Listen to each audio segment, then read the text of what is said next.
बेंगलुरु शहर के पुलकेशी नगर हल्का डी जहली के जहली में तौहीन आमीज फेसबुक पोस्ट को लेकर फूट पड़ने वाला तशद्दुद के बाद केआरपुरम के रुकन असम्बली व वजीर अर्बन डेवलपमेंट बेरती बसुराज ने अपना बयान जारी किया।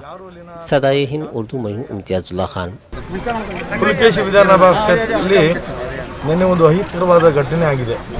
ನನ್ನ ಗಮನಕ್ಕೆ ಏನು ಬಗ್ಗೆ ಮಾಹಿತಿಯೂ ಇಲ್ಲ, ಆದರೆ ನಾನು ಪೊಲೀಸ್ ಇಲಾಖೆಯ ಅಧಿಕಾರಿಗಳ ಜೊತೆ ಸಂಪರ್ಕ ಮಾಡಿದ ಸಂದರ್ಭದಲ್ಲಿ ಯಾರು ಅಲ್ಲಿನ ಸನ್ಮಾನ್ಯ ಶಾಸಕರಿದ್ದಾರೆ ಅಖಂಡ ಶ್ರೀನಿವಾಸ ಮೂರ್ತಿಯವರ ಸಹೋದರ ಅವರು ವಾಟ್ಸಪ್ಪಲ್ಲಿ ಯಾವುದೋ ಪೈಗಂಬರರ ವಿಷಯವಾಗಿ ಅವರು ಹಾಕಿರ್ತಕ್ಕಂಥದ್ದು ಇಡೀ ಆ ಭಾಗದ ಎಲ್ಲ ಮುಸ್ಲಿಂ ಬಾಂಧವರನ್ನು ಕೆರಳಿಸುವಂಥ ಕೆಲಸ ಇವತ್ತು ಮಾಡಿದೆ।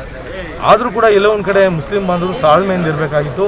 ಯಾವುದೇ ಒಂದು ರೀತಿಯ ಅನಾಹುತ ನಿಟ್ಟಿನಲ್ಲಿ ಯಾರು ಆ ರೀತಿಯಾಗಿ ನಡೆದಿದ್ದಾರೆ ಅವರಿಗೆ ಏನು ಪೊಲೀಸ್ ಇಲಾಖೆ ಇದೆ, ಯಾರು ಕಠಿಣವಾದಂಥ ಪೊಲೀಸ್ ಇಲಾಖೆಯಿಂದ ಕ್ರಮವನ್ನು ಜರುಗಿಸುವಂಥ ಕೆಲಸ ಆಗಬೇಕಾಗಿತ್ತು। ಆದರೆ ಎಲ್ಲ ಒಂದು ಕಡೆ ಇವರು ಕಾನೂನನ್ನು ತನ್ನ ಹತೋಟಿಗೆ ತೆಗೆದುಕೊಂಡಿರ್ತಕ್ಕಂಥ ನಿಜವಾಗ್ಲೂ ಕೂಡ ಖಂಡನೀಯ।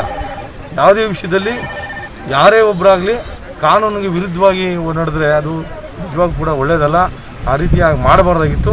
ಖಂಡಿತವಾಗಿ ಇದನ್ನು ನಾನು ಕೂಡ ಖಂಡಿಸ್ತೇನೆ। ಇವತ್ತು ಮುಂದಿನ ದಿನಗಳಲ್ಲಿ ಈ ರೀತಿಯಾದಂಥ ಘಟನೆಗಳು ಎಲ್ಲಿ ಕೂಡ ಆಗಬಾರ್ದು। ನಮ್ಮ ಕರ್ನಾಟಕ ರಾಜ್ಯದಲ್ಲಿ ಇರ್ಬೋದು, ಭಾರತದಲ್ಲಿ ನಾವೆಲ್ಲರೂ ಕೂಡ ಸಹಬಾಳ್ವೆಯಿಂದ ಮಾಡ್ತಕ್ಕಂಥ ಕೆಲಸ ಆಗಬೇಕು ಅನ್ನೋ ಮಾತನ್ನು ಈ ಸಂದರ್ಭದಲ್ಲಿ ಹೇಳಲಿಕ್ಕೆ ನಾನು ಬಯಸ್ತೇನೆ।